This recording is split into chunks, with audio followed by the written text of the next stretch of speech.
오늘은 온전한 사람으로의 목표라는 제목으로 하나님 말씀을 증거하고자 합니다.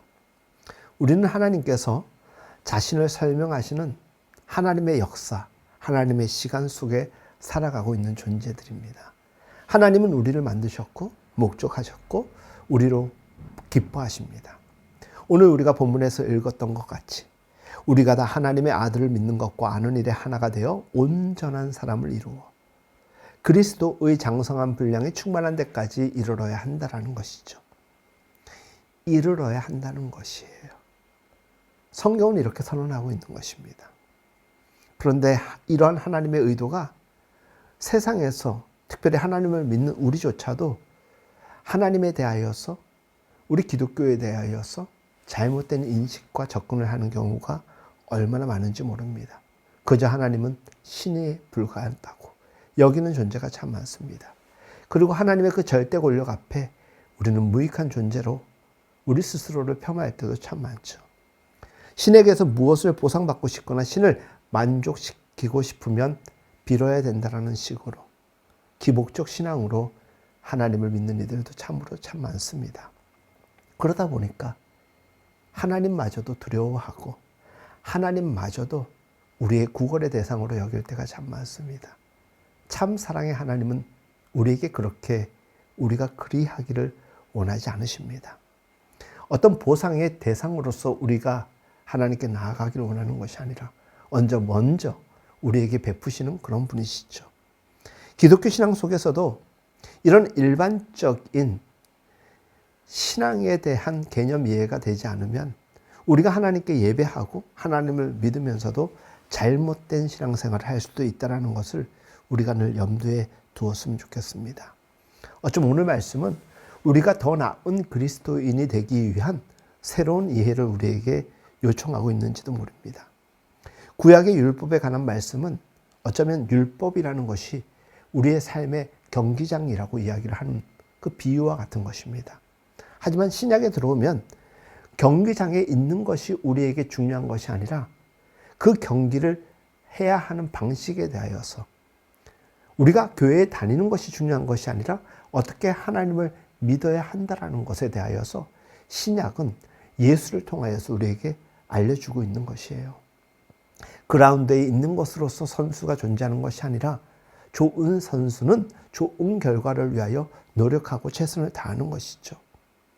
신약에 오면 최초로 예수님이 삶의 자리인 이 인생의 자리에서 이 경기장에서 어떤 경기를 펼쳐야 하는가에 대하여 우리에게 알려준다면 오늘 본문에서 우리가 읽었던 것처럼 그리스도인의 장성한 분량에 이르기 위하여서 우리는 어떻게 해야 될지 오늘 본문은 우리에게 너무나도 잘 알려주고 있습니다. 우리가 멋진 경기를 펼치기 위해서는 정말 애써야 됩니다. 그런 애쓰는 선수에게서는요, 땀 냄새도 나고요. 또 원치 않게 다친 부상의 흔적도 있는 것이에요. 그걸 두고 우리는 아름답다, 멋있다라고 이야기합니다.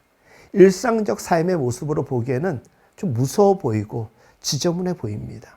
하지만 그렇게 피 터지게 싸우는 삶의 현장에서 최선을 다하는 사람만큼 아름답고 귀한 인생은 없는 것입니다. 우리 인생이 때로는 너무나도 공고하고 힘겹고 왜 나는 인생이 이렇게 고난만 있을까라고 이야기될 수도 있습니다. 사실은 고난 없는 인생 없지 않습니까? 근데 유독 나에게는 삶이 가혹하다라고 여기는 분들 남과 비교하지 마십시오. 저마다 그걸 이겨내려고 몸부림칠 뿐이지 저마다의 고난과 그 아픔은 다 가지고 있는 것 아니겠습니까? 그렇기 때문에 우리는 더욱더 하나님께 은혜를 구하는 것이에요. 우리가 힘들다, 아프다, 힘겹다라고 생각하는 것은 우리 인간의 생존에 대하여서 철저하게 깨닫는 과정인 것입니다. 그래, 우리는 하나님 없이는 살 수 없는 존재구나 생각하는 것이죠. 그래서 그것을 깨달으면서 우리는 자라나는 것이에요. 하지만 오늘날 우리 시대의 많은 교회가 성도가 그리스도인이 올바르게 성장하고 자라난다라는 것에 대하여서 이해를 잘 안 시킵니다. 단순하게 예수님 잘 믿으십시오. 하나님 잘 믿으십시오. 그러면 복을 받습니다. 그 과정 가운데 우리가 감당해야 될 인생의 무게에 대하여서, 과정에 대하여서 보다 성경적인 이해를 주지 않습니다. 그러니 그 이해의 과정 없이 하나님을 영접하고 교회를 다니는 사람들은요, 무조건 조금만 참으면 되겠지라는 그런 논리 속에서 버티려고 하지만 그게 안 되니까 결국 어떻게 됩니까? 교회를 떠납니다. 하나님을 원망합니다. 목사님을 더 이상 신뢰하지 않습니다. 왜? 버텼는데 안 되거든요. 무엇이 문제일까? 그렇게 믿었던 신자도 잘못된 것이지만 그렇게 가르친 목사도 잘못된 것입니다. 저는 오늘 여러분들과 보다 심층적인 이야기를 하고자 함이 아니라 너무나도 근본적인 성경의 가르침에 대하여서 이야기하면서 우리가 충만한 데까지 이른다는 것이 무엇일까? 생사하복, 희노애락, 이것이 우리의 충만한 데 이르는 과정이라는 것이에요. 웃기만 했으면 좋겠죠. 하지만 웃기만 한다라면, 그래서 울음이 존재하지 않고 슬픔이 존재하지 않는다라면 우리가 어찌 기쁨과 웃음에 대하여서 귀함을 알겠습니까? 힘들고 아프니까 치유가 소망이 될 수 있는 것이고 나음에 대한 감사도 우리에게 터져 나오는 것입니다. 성경의 구원의 역사를 잘 이해해 보십시오. 애굽에서 나오는 것이 구원이 아닙니다. 가나안에 들어가는 것이 구원입니다. 우리가 교회를 나왔다고 하여서 구원받는 것이 아니라 이곳에서 하나님의 그 거룩한 능력을 공급받아서 이 세상이라는 이 경기장에서 어떻게 살아가느냐, 그래서 그 하나님께서 어떻게 우리를 판단하시느냐를 보고 구원의 완성을 우리는 이뤄가게 될 것입니다. 이스라엘 백성들이 구약 내내 광야에서 하나님께 책망받은 것이 무엇입니까? 그렇게 몸부림치고 수고하였음에도 불구하고 헛된 시간을 보냈다라는 것입니다. 그래서 히브리서에 가면은 이스라엘 백성들의 과거에 대하여서 이야기하기를 너희는 그러지 마라. 목적한 대로 가라는 것이에요.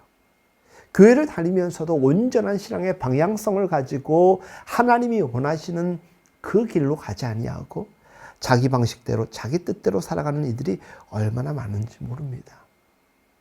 여러분들, 철저히 우리는 끝까지 우리의 방식을 털어낼 수 있어야 됩니다. 하나님의 방식으로 믿지 아니하면 이 시간마저도 우리에게 헛된 시간이 될 수밖에 없는 것이에요. 자, 목적한 곳으로 간다라는 것. 그래서 오늘 본문에서 우리가 함께 나누었던 그 온전한 사람의 충만한 데까지 이르는 것, 우리에게 매우 중요한데, 그렇다면 이것을 어떻게 우리가 실현할 수 있는 것인가? 14절 말씀에 우리가 이제부터 어린아이가 되지 아니하여 사람의 속임수와 간사한 온갖 교훈의 풍조에 밀려 요동하지 않게 하려 함이라. 어른과 아이의 차이는 무엇이냐? 이제는 지혜와 경험이 있다 보니까 세상의 강교함에 속아 넘어가지 않는 거예요. 나이가 들었음에도 불구하고 뻔히 보이는 것임에도 불구하고 속는 사람들, 나이는 많고 육신은 자랐지만 어른이 아닌 것입니다. 교회를 다녀도 여전히 성숙하지 못한 신앙의 이해를 통하여서, 잘못된 이해를 통하여서 잘못된 신앙과 교회 생활과 그리고 자신의 삶을 힘겹게 살아가는 이들이 얼마나 많은지 모릅니다. 성경은 우리에게 분명히 이야기합니다. 오늘 본문 15절 말씀, 오직 사랑 안에서 참된 것을 하여 범사에 그에게까지 자랄지라. 그는 머리니 곧 그리스도라. 우리 하나님은, 예수님은 우리의 머리 되어 주십니다. 우리는 무엇이죠? 지체라고 했습니다. 머리가 명령하는 대로 손이 움직이는 것이고 발이 움직이는 거예요.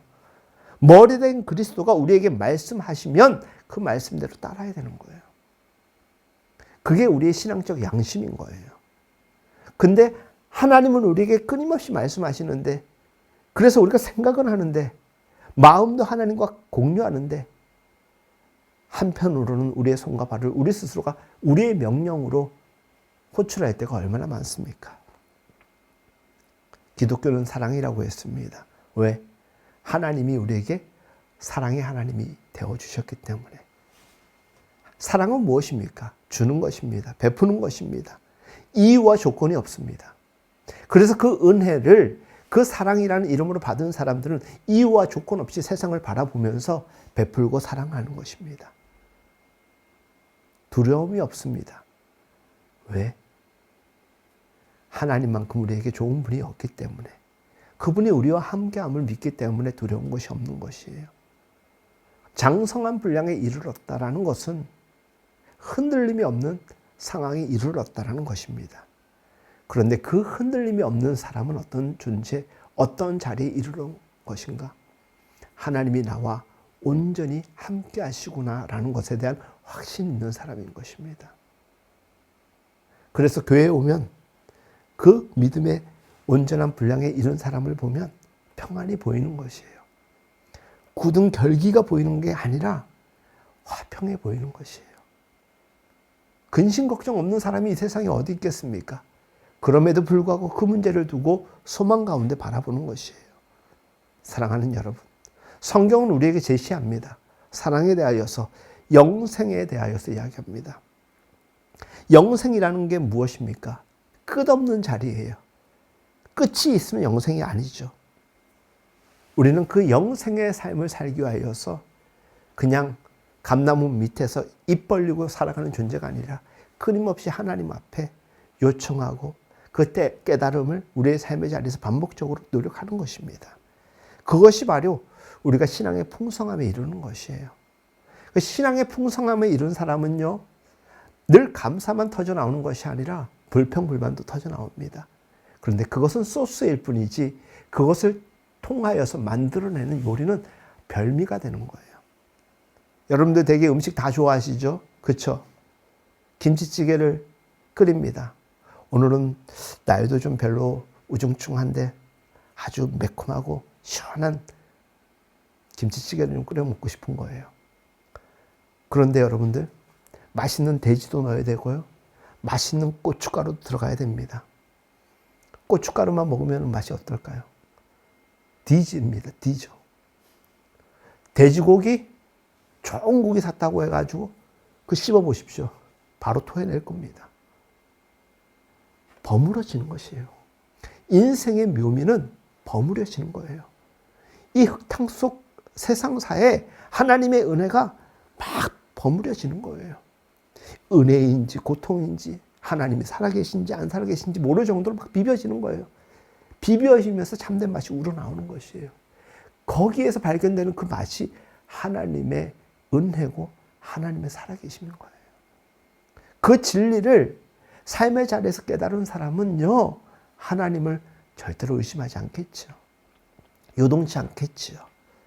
그런데 그것을 제대로 경험하지 않으려고 하는 우리의 의지의 박약함 때문에 우리 스스로가 더 깊은 신앙의 자리에 나아가지 못할 때가 참 많습니다.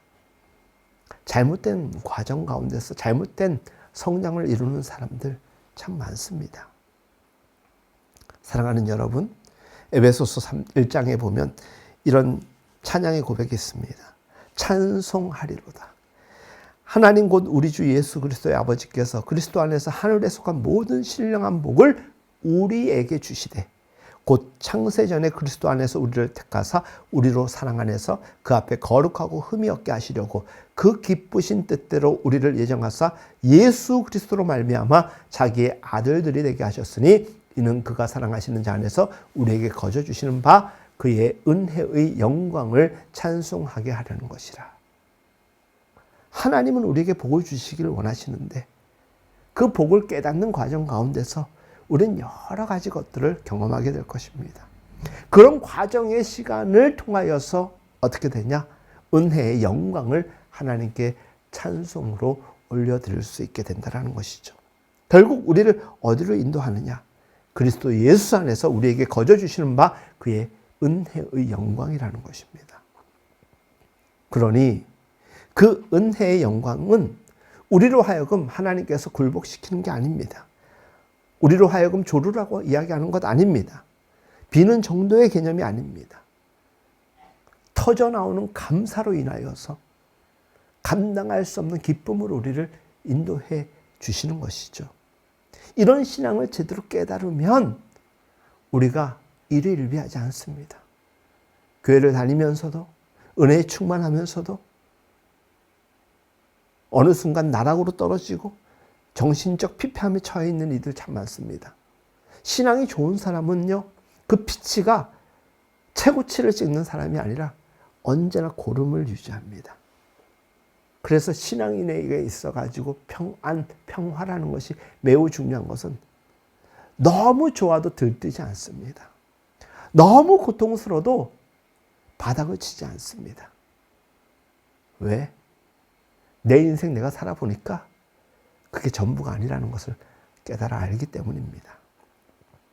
우리 기독교는 다른 종교와 비교할 수 없는 하나님의 은혜가 함께하는 기독교 아닙니까? 하나님이 우리에게 다 해주셨습니다. 하나님이 우리를 사랑하사 죄 있는 자리에 죄 없는 분이 내려오시기까지 우리와 함께 하셨습니다. 그 하나님이 우리에게 못해주신 것이 무엇이냐라고 우리가 이야기한다라면 그것이 어쩌면 하나님을 알아가는 더 가까운 방법이 될 것입니다. 왜? 하나님은 우리에게 사랑이시니까. 그러니 우리가 이제는 하나님께 나아가서 굴복하면서 굴종적으로 어떻게 하는 것이 아니라 감사함으로 기쁨으로 하나님과 관계를 유지해 나가는 것이 얼마나 중요한지 여러분들 아셨으면 좋겠습니다. 오늘 본문의 말씀을 집에 가셔서 몇 번이고 다시금 곱씹으며 읽어보십시오. 오늘 말씀을 이해하시면 앞으로 내가 신앙생활을 어떻게 해야 되는지에 대한 정확한 목표와 목적의식이 다시금 정립될 것입니다. 그래서 내가 하나님을 아는 것과 믿는 일에 최선을 다해야 되겠구나. 그 하나님이 나를 위하여서 나를 통하여서 어떻게 하기를 원하시는지 보다 확실해지기 때문입니다. 여러분들 성경에 나와 있는 아브라함, 이삭, 야곱, 요셉, 다윗 너무나도 놀라운 사람들인데 완벽한 사람들은 아닙니다. 생애가 완벽하지 않았음에도 불구하고 하나님은 그들을 향하여 내가 너희의 하나님이 될 것이라고, 너는 내 백성이 될 것이고 나는 너의 하나님이 될 것이라고 이야기하십니다.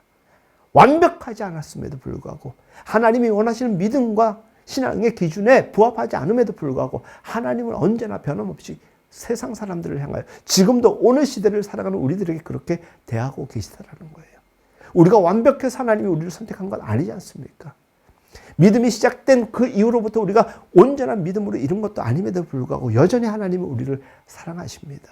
그렇기 때문에 하나님에 대한 더 이상의 의심이 우리에게 있을 필요가 없는 것이죠. 하나님은 다 아십니다. 우리가 자라면서 부모에게 항복하는 사람 없습니다. 왜?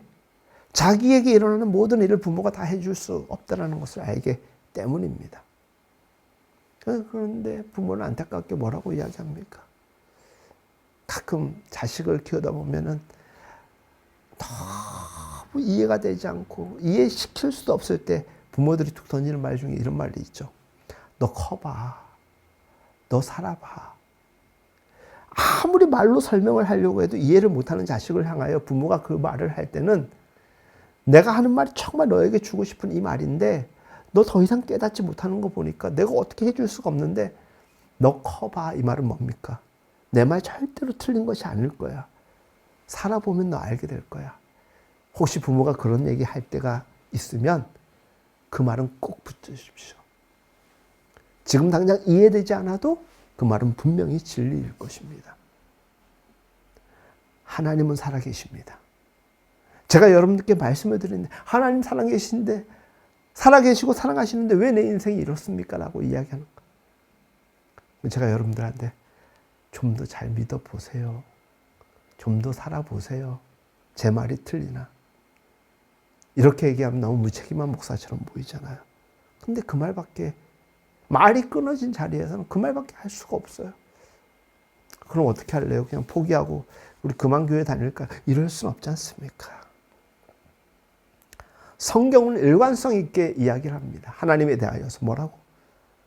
나는 시작이요 끝이니라. 나는 알파요 오메가이니라. 이건 무엇을 의미하는 것입니까? 하나님의 의지를 표현하는 것이에요. 처음과 끝이라는 거예요. 끝까지, 아까 영생이라는 표현도 썼지 않습니까? 우리에게서 1초라도 누를대지 않는 하나님. 영생이라는 것은 하나님이 우리와 영원히 함께 하신다는 것 아니겠습니까? 나는 너를 절대로 포기하지 않는다는 것입니다. 이 놀라운 정의 앞에서 우리는 하나님의 놀라우심을 다시금 고백하고 찬양할 수밖에 없는 것이죠. 우리가 장성한 분량에 이른다는 것은 예수님의 삶을 우리가 본받아 가는 것이죠. 내가 너희에게 새 계명을 주노니 너희는 서로 사랑하라. 사실 기독교는요, 사랑 타령입니다. 근데 하나님이 우리에게 사랑을 안 베푸셔 놓고 사랑하라고 하면 말이 안 되겠죠. 근데 하나님은 독생자 예수를 우리를 위하여 보내주셨습니다. 우리를 위하여서 십자가라는 걸 통하여서 사랑을 확인해 주셨습니다. 그러니 더 이상 우리가 하나님께 항명할 수가 없는 것이죠. 로마서 3장 23절 말씀에 구원이라는 것에 대하여 이렇게 정리합니다. 모든 사람이 죄를 범하였으며 하나님의 영광에 이르지 못하더니 그리스도 예수 안에 있는 성령으로 말미암아 하나님의 은혜로 값없이 의롭다 하심을 얻은 자 되었느니라.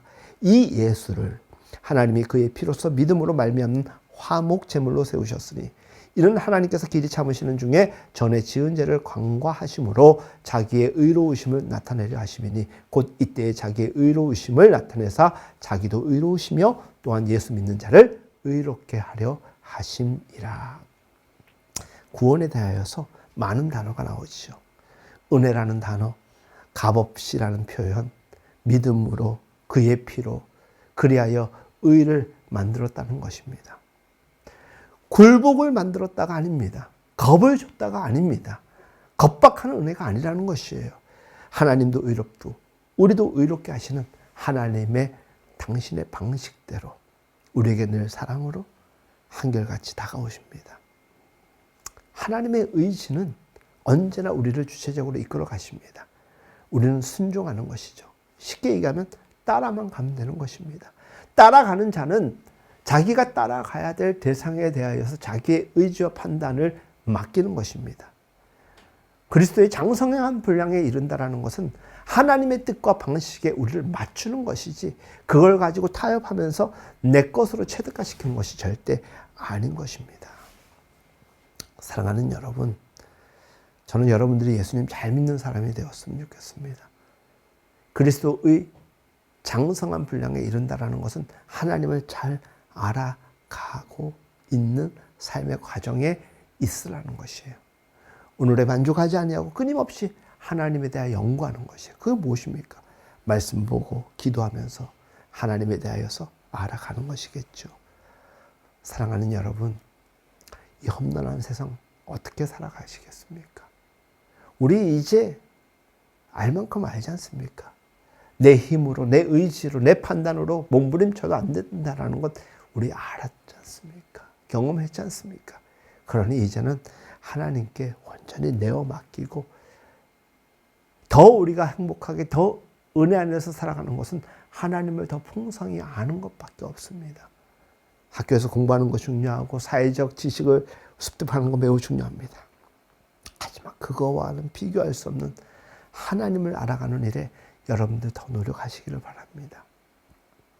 온전한 사람의 목표, 그리스도인의 목표를 향하여서 우리가 다른 박질하였으면 좋겠습니다. 그런 여러분들에게 하나님은 보다 선명하신 하나님의 살아계심을 보여주시게 될 것입니다. 특별히 이 힘겨운 시대를 살아가는 우리 모두에게 하나님이 더 귀한 위로를 통하여서 더 함께 하시는 은혜를 통하여서 세임 주실 수 있기를 예수님의 이름으로 축복합니다. 부디 그런 삶 속에서 우리가 하나님께 찬송을 올려드릴 수 있기를 간절히 소망합니다.